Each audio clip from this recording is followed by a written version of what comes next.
You're listening to GeekWire from Seattle, Washington on Cairo Radio 97.3 FM and GeekWire.com.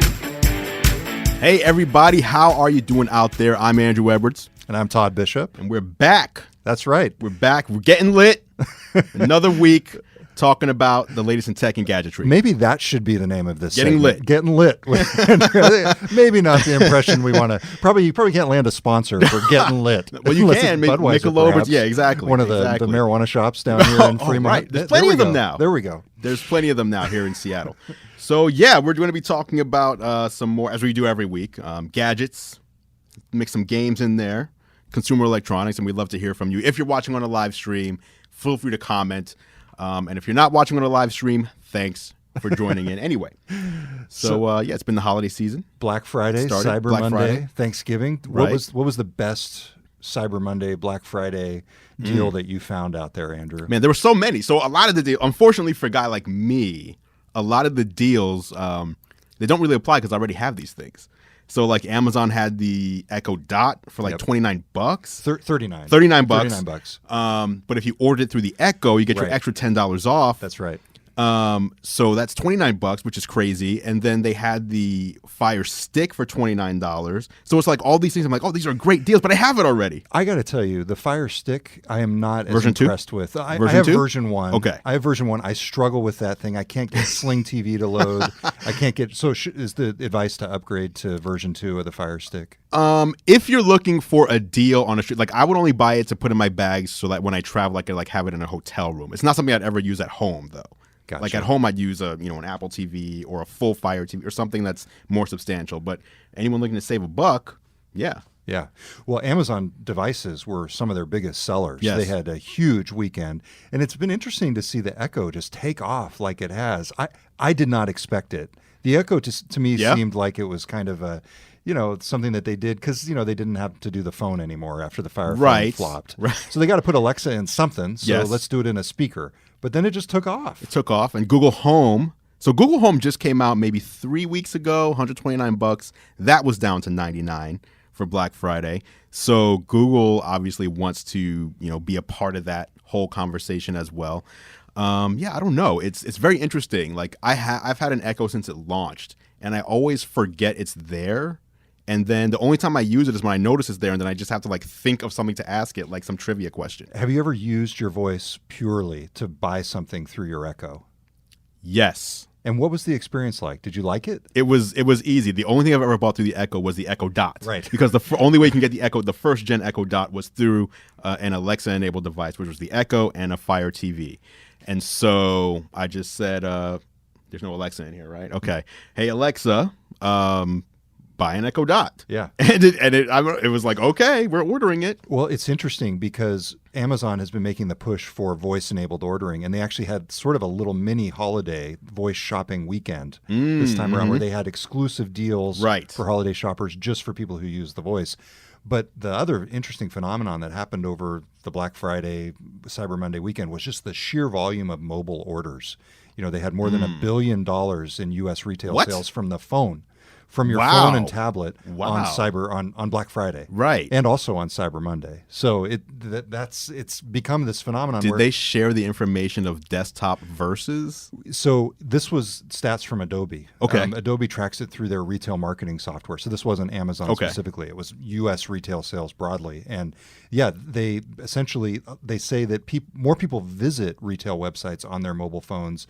It's like in the 50% range, 56, 57%. But then it drops off when you talk about people actually buying. Okay. So people are browsing on the phone. Researching. And then buying. But still, it's in the 30 to 40% range. That's pretty in terms incredible. Of overall mobile purchases. Right. Yeah, right. It's changing the whole dynamic. It is. I mean, it's interesting, too, because, I'm on my YouTube channel. And when I look at the stats, nowadays, the majority of people watching my YouTube are on a phone or a tablet. Like, it's not on a computer. It's not on a TV. Which to me blows my mind because it's like I'd rather watch something big than like hold this phone up to my face, but that's what people are doing. Yeah. Mobile. Yeah. Mobile. It's where it's at. So big weekend. Anything else that you got that you want to share? Yeah. So first thing I wanted to share was this is kind of a boring product because it's a router. It's a wireless router, right? But the thing is, I live in a 2,400 square foot home, which is not, It's not huge. Right. It's just a two-story home. And bigger than my place. Okay, fair enough. But my point is that there's always a dead spot. You put your router somewhere, and I get sent the most powerful, ridiculous spider-looking. Like they have these 8 antennas, and like they're the most powerful thing you've ever seen. And still, you go like downstairs into one area, and it's like I have no Wi-Fi signal. What is happening? I have like a $400 router, and I can't get a signal in my home. And so recently, do you use the repeaters, the extra boost? I try that; it never works. No, see, the thing with the repeater is the repeater has an antenna in it, right? And it'll connect to the main router, and it'll also use those antennas to connect you to itself. Yeah. But the thing is that it's using the same antennas to give you your Wi-Fi access as it is connecting to your router. So it's actually cutting your speed in half. So when you use those repeaters or extenders, you're not getting the full speed that you would get if you were just connected to your main router. So what do you got here? So holiday season, right? You go to guys like us or ladies like you. We go to our families' homes. Yeah. And all of a sudden we're tech support.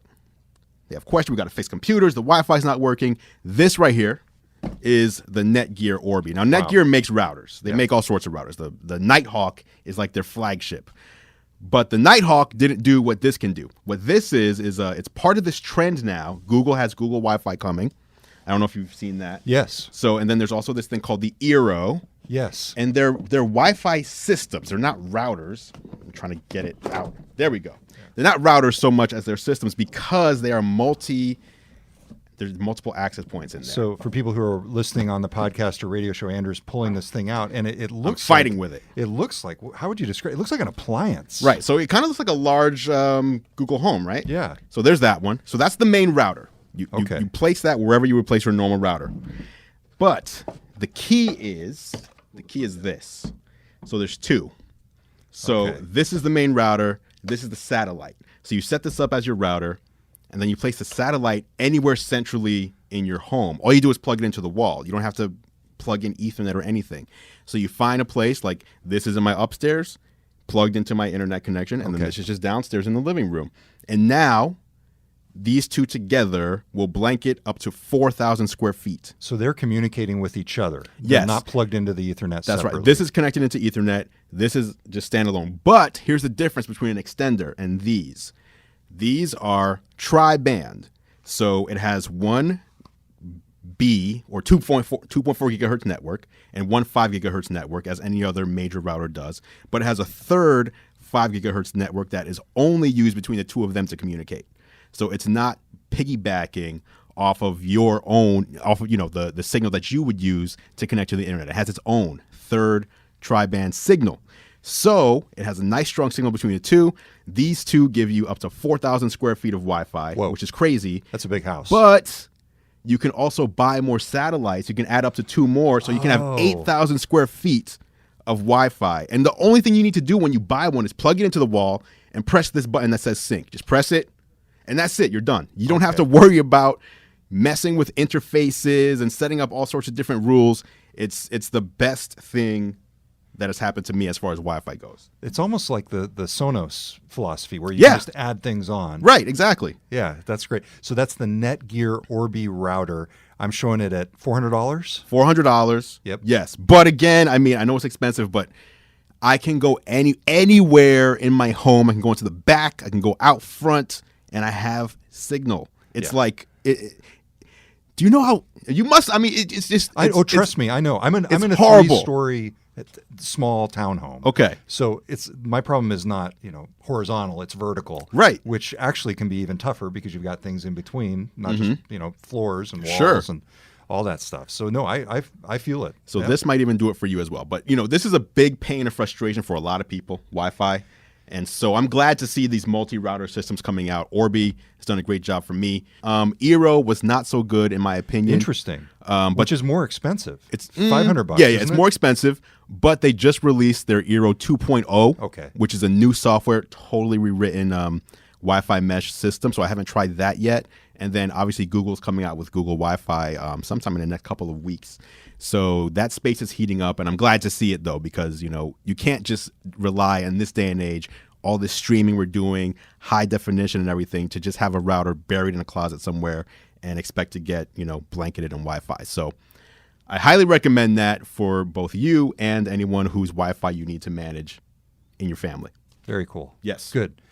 All right, we're going to take a quick break on the podcast. We will be right back with more of Andru Edwards' Tech Picks. You're listening to GeekWire. All right, welcome back. We are talking with Andru Edwards with some of his post-Thanksgiving holiday gift picks. Yeah. Tech picks. Tech picks. I mean, they're gifts, but they're also things you can buy for yourself. Exactly. Well, everything's a gift. They're just cool. Right? Yes, That's true. exactly. That's true.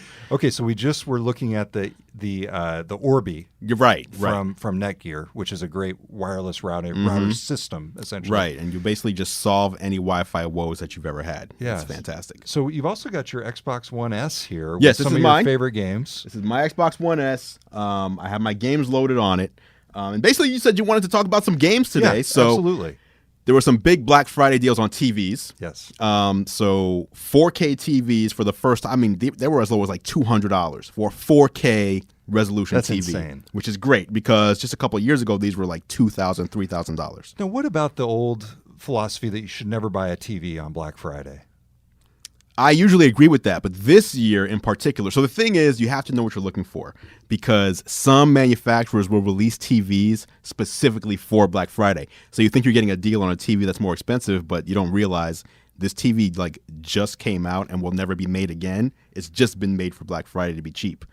So you have to know what you're looking for, what the real deals are, and also take advantage of price matching. And obviously, whether it's Black Friday or any time between now and the holidays, you can still take advantage of that. So one good thing to do, especially if you're buying a TV, is to go online and search for the TV and look at a seller from the East Coast because there's a lot of good deals on the East Coast. And then you go in to your Best Buy or your Video Only or anything over here.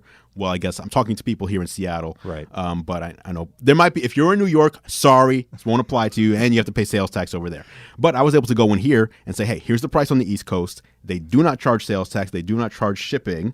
So my final total will be this. What can you do for me? And did it work? Oh, yeah, definitely. Oh, wow. My business, here you go. Perfect.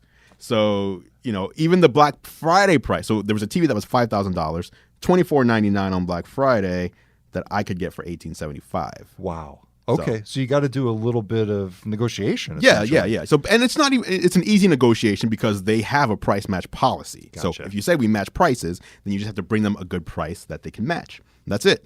So anyway, a lot of people picked up 4K TVs. Amazon was like talking about like every time that a big 4K TV deal came out, it was gone in like an hour or less. So this Xbox One S supports 4K streaming. To Netflix and Amazon and all that stuff, which is great.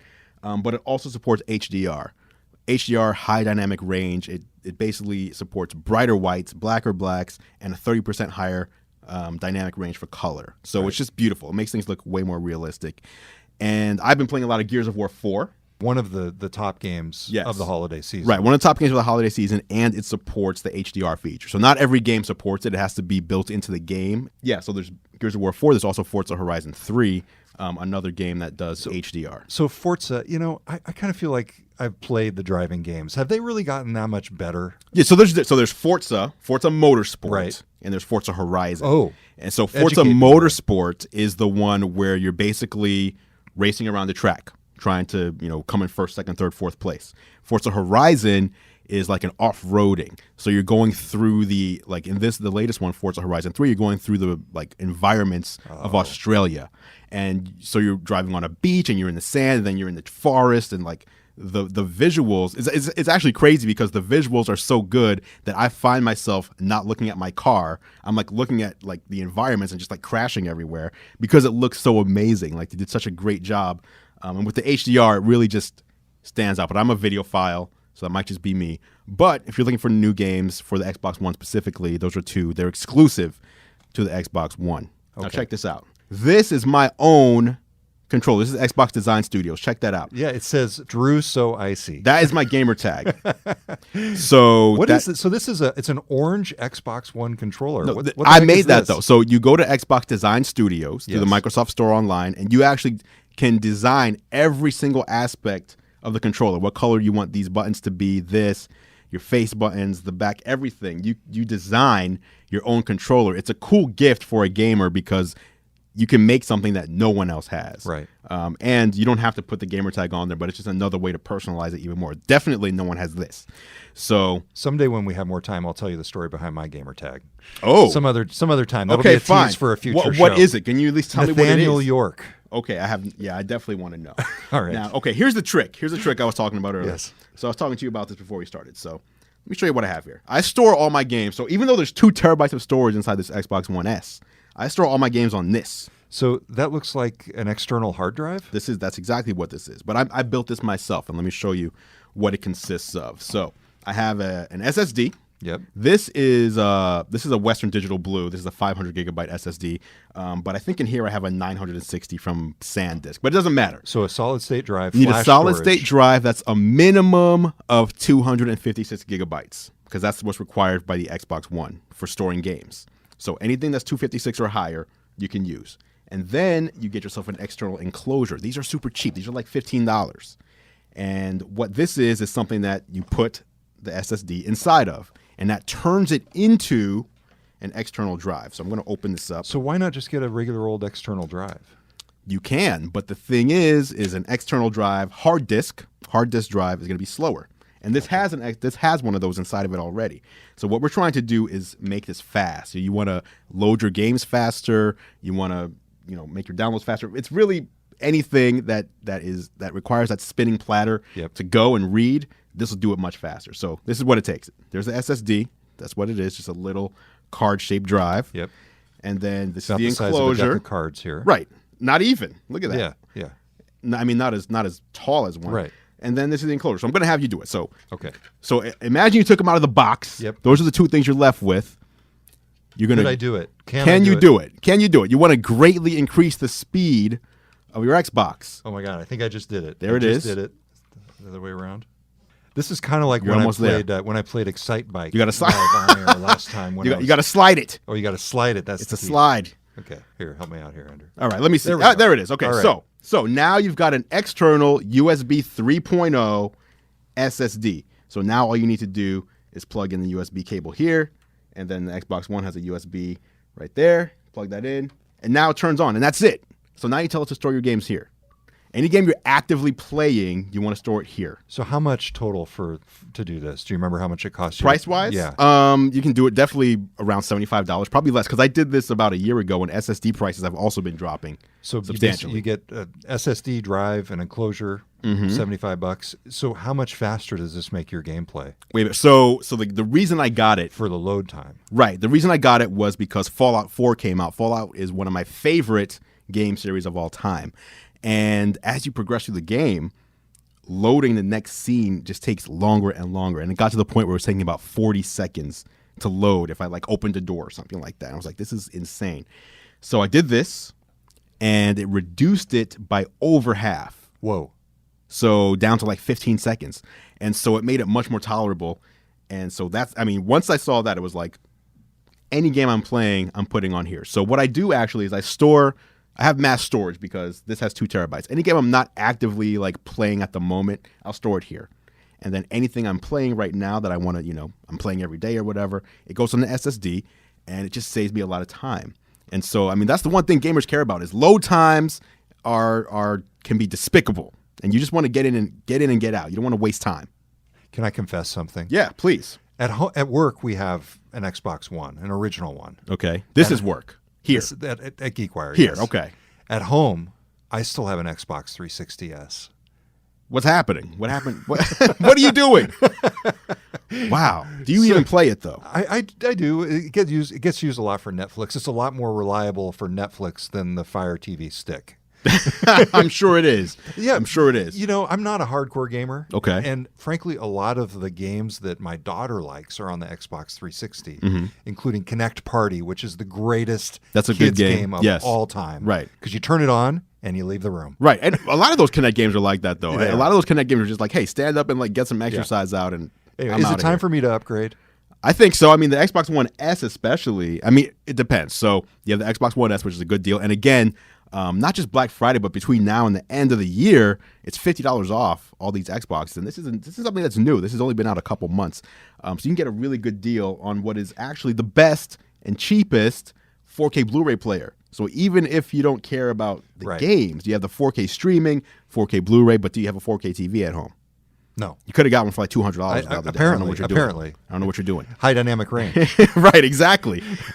So the Xbox One S, I think, is the best value for the money in terms of a game console today, especially because it's also a 4K Blu-ray player, which PlayStation is not, and obviously the Wii is not either. So the PlayStation is a Blu-ray player, but not a 4K Blu-ray Right. Even player. the new one, PS4 Pro, which stunned everybody that it's just still a regular Blu-ray player. So, all right. Yeah. Good deal. Okay. Well, let's take another quick break. You're listening to GeekWire on Cairo Radio 97.3 FM. We're here with Andru Edwards, and we'll be right back with more of his game recommendations coming up around the corner. We've got some Nintendo here. We'll be right back. Hey, guys, we are back talking about some of the hot games of the season.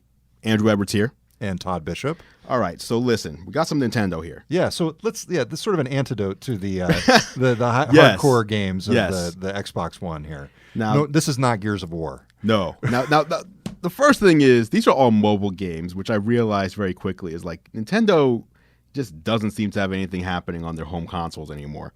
The Wii U seems to be on its way out, which is unfortunate. What do you think? Did you see the Nintendo Switch commercial launch thing? I did not see the Switch. Yes, the whole idea of it being a hybrid, regular console and mobile. Did you watch their little video? I didn't. Oh, you didn't see the video? No. What? No. Well, listen, it looks good. Yeah, it looks amazing. It looks like the Nintendo of old. And the cool thing about this I don't know what you call it, promo video, was that there was very little children in it. Like there was either no children at all in it or like one. Kind of like the anti-Nintendo. Yeah, it was more like, the millennial type age. Yeah. And you have this console and it has the two joysticks on the side and you can take the joysticks off of it and play at home on your TV or connect the joysticks to it and lift it up. And now you have like a little tablet that you can just take with you. High resolution. It just looked great. And I'm like waiting with bated breath to see if it'll actually be good. But it looks very good. When does it come out? Next year? It comes out, I believe, in March. Okay.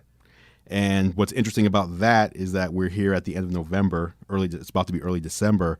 And they've only shown that promo video. I think it was like a 2 or 3 minute video. They haven't actually shown the hardware to anyone. And no console in history, if they were to show it today, there's no console in history that, even if they showed it today, has launched like 3 months later. So that's going to be interesting to see. But it's definitely something that no one else has done. No one else is doing. I don't know if anyone else can do it. The whole hybrid home console handheld. Right.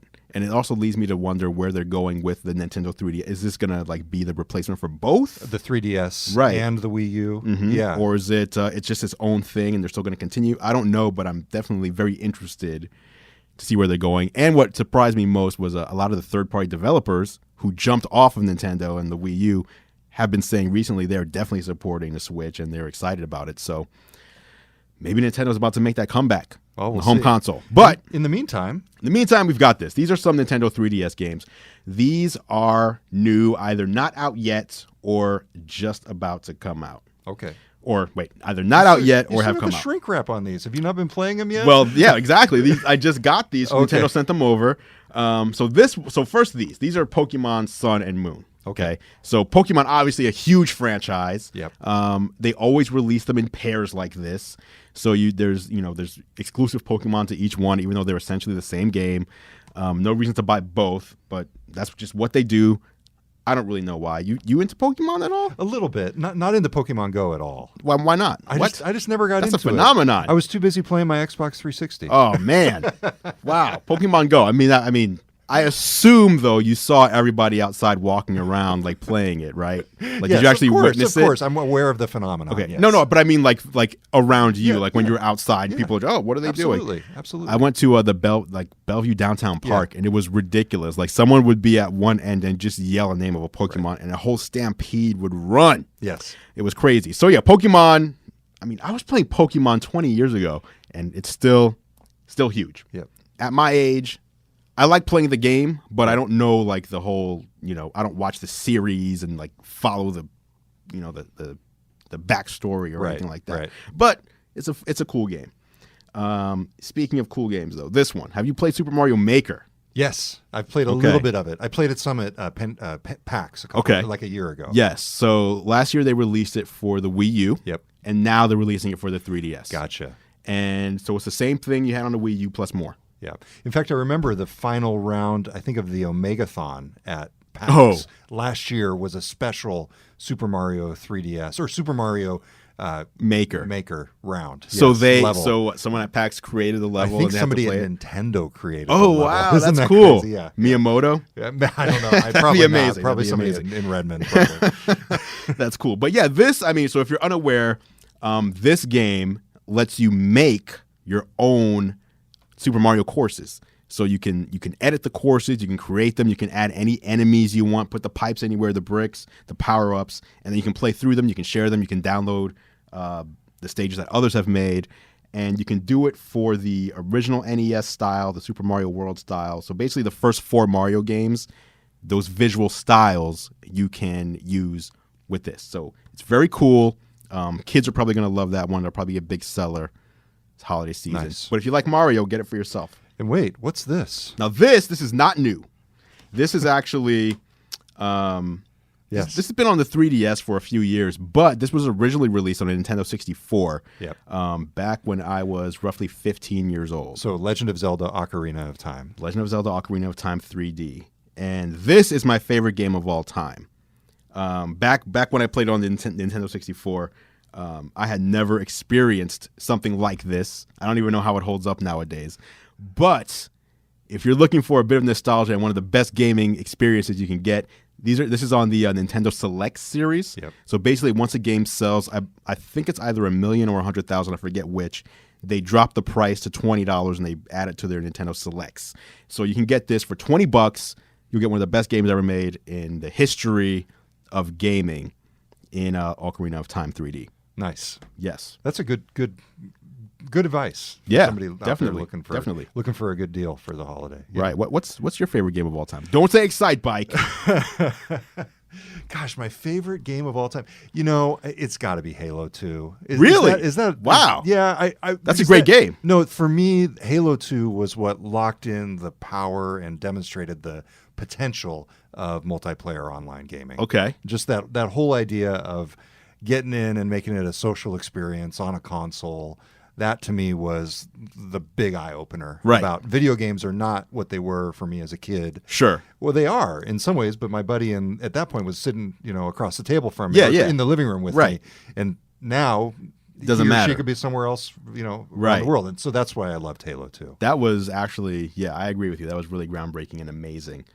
Right. Microsoft did their thing, and no one has even caught up. So that was. Do you feel like the PlayStation Network just isn't there? It's not. I mean, you can definitely multiplayer. Play games over the internet, but it's just Xbox Live. There's something special about Xbox Live where no one else, especially Nintendo, but even PlayStation, it just hasn't caught up to what Xbox Live is, and it speaks volumes of what Microsoft has done. Yeah. So yeah. Very cool. Well, this is some good stuff. I really appreciate you bringing this in. Definitely. Generally, Tuesday afternoons, we're going to be doing this? I think so. I believe so. And we'll try and schedule the Facebook live stream so you guys can sort of know when we're going to be doing this. Right. And so there's a live stream. There's the podcast. There's the radio show. On the weekends on Cairo Radio in Seattle. Yes. And then you can also watch it on my YouTube channel, youtube.com/GearLive if you want to see the video feed after the fact. Working title, Short Circuit. Right. What do you think about that? Let us know what you think. We're trying to think of a cool name for the segment. I came up with Short Circuit. I thought it sounded pretty interesting. I was proud of myself. My idea, I quickly nixed because it was hands-on with Andru Edwards, which I realized made it sound like hands-on Andru Edwards. Right. Which we don't want that. We don't want not on the live stream. That's a whole other show. Right. So let us know. So I came up with Short Circuit. Let us know if you like that or not. And if you don't like it, let us know what you would replace it with. What is your idea? For a name, a short, quick, snappy, interesting, play on words, memorable. Yeah, exactly. For the segment. All right, good deal. Thanks, Andrew. Definitely. Thanks a lot for listening, guys. We'll be back next week with more. Feel free to check out more of my tech reviews over at youtube.com/GearLive. And check out all of our coverage at geekwire.com. You've been listening to GeekWire, an independent national technology news site based in Seattle, Washington. For news, events, podcasts, and more, visit us at geekwire.com.